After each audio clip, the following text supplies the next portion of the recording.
In March 2020, toilet paper sales surged 400% in a single week. Sanitizer tripled. Store shelves were bare by noon. But the real story isn't what disappeared. It's what certain people had already stockpiled. Not expensive survival gear. Cheap, ordinary items, some under $1, that traded like currency when prices surged and supply chains collapsed. This wasn't the first time it happened. In 1943, a rationing officer in Ohio unlocked the door of his small-town board office each morning to find a line already forming. Wartime rationing had transformed ordinary sugar into a controlled substance. Families received a strict allowance of just 1 pound per week. The government's official limit was clear, but the real cap was what you could quietly store away. By midsummer, the price of sugar on the black market had nearly doubled, and canned goods, beans, corn, soap were stashed in basements as quietly as cash. Across the country, over 5,000 local boards tracked every point and coupon, but the lesson was written in every pantry. When a crisis hits, it's the simple, affordable staples that vanish first. 3 decades later, the 1973 oil embargo sent shockwaves through American households.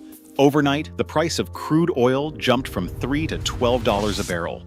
Filling a gas tank cost 4 times what it had the year before. Freight costs surged, and grocery shelves followed suit. Wheat prices climbed 30% in less than 2 years. In kitchens and garages, families stockpiled dried beans, flour, and detergent, essentials that could stretch through uncertainty.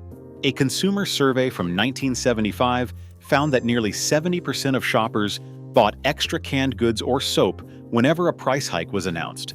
The pattern persisted long after the embargo lifted as memories of empty shelves and ration stamps lingered.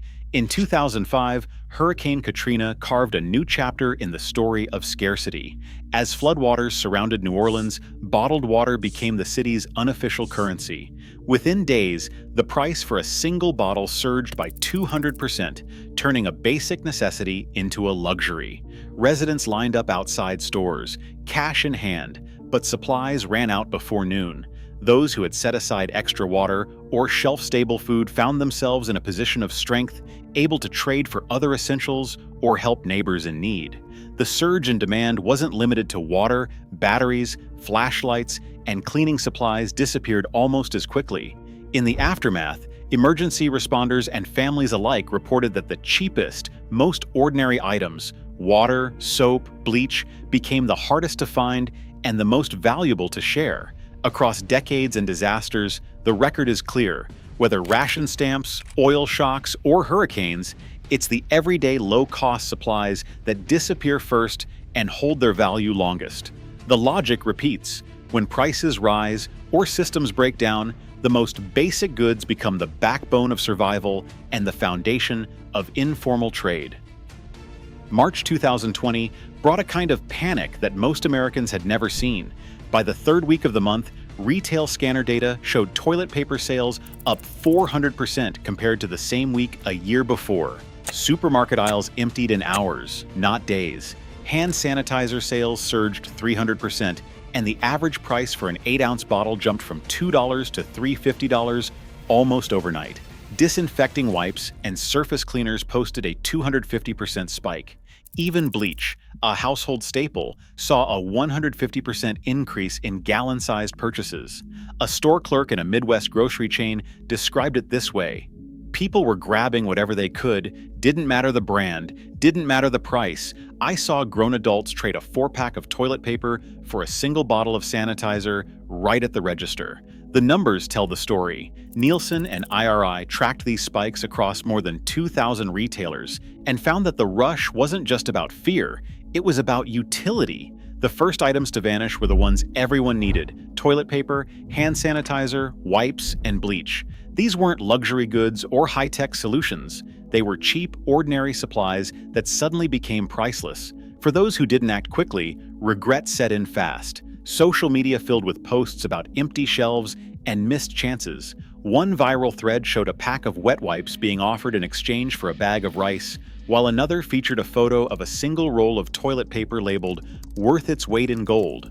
The buying frenzy didn't stop at hygiene. Stormproof matches, Bic lighters, contractor-grade trash bags, and emergency solar blankets all saw double or triple-digit jumps in sales. Bulk packs of solar blankets, 30 or even 50 at a time, were shipped to community relief groups. In the space of 2 weeks, the logic of preparedness became painfully clear. When supply chains buckle, it's the cheapest, most useful items that disappear first and become the new currency of daily life. A single BIC lighter weighing just a few grams and costing less than $1 can produce up to 10,000 steady flames. In a blackout, it's not just for candles or campfires, it boils water, sterilizes utensils, and even seals the ends of fraying rope. Stormproof matches, sold in compact boxes, work after a soaking rain or a gusty windstorm. Each stick burns for 15 seconds, lighting stoves or emergency heaters when nothing else will catch. These tools have no real expiration date, and their reliability makes them a quiet form of insurance in any kit.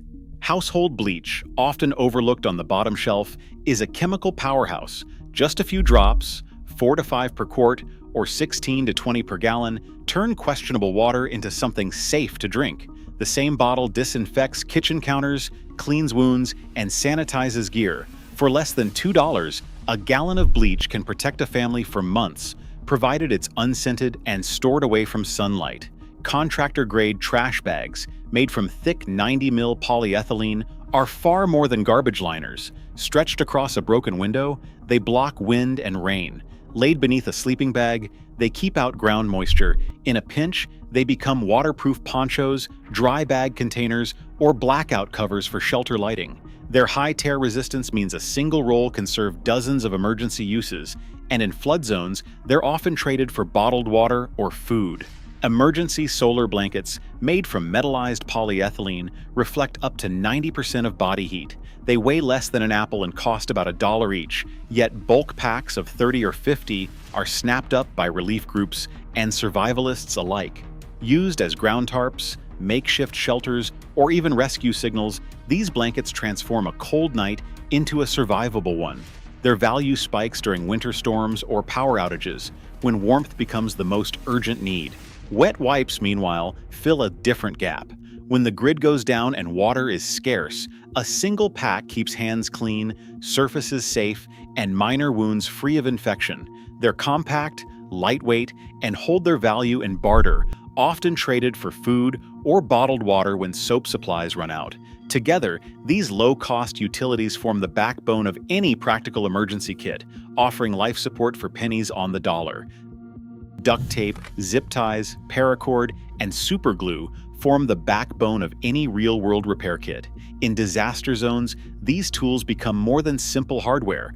They are the difference between a leaking roof and a dry night, a broken shelter and a safe one. A single roll of contractor-grade duct tape, rated to hold back 300 pounds per square inch, can patch a tent, splint a limb, or seal out wind-driven rain. Zip ties, sold in 100-count packs, fasten tarps to broken window frames, and bundle makeshift bundles of firewood. Paracord, originally designed for parachute lines, supports hundreds of pounds and can be used for everything from building a clothesline to rigging a water catchment system. During the 2021 Midwest floods, local swap shops recorded trades of 20 feet of paracord for a 15-pound sack of corn, proof that even basic cordage becomes a kind of currency when infrastructure fails.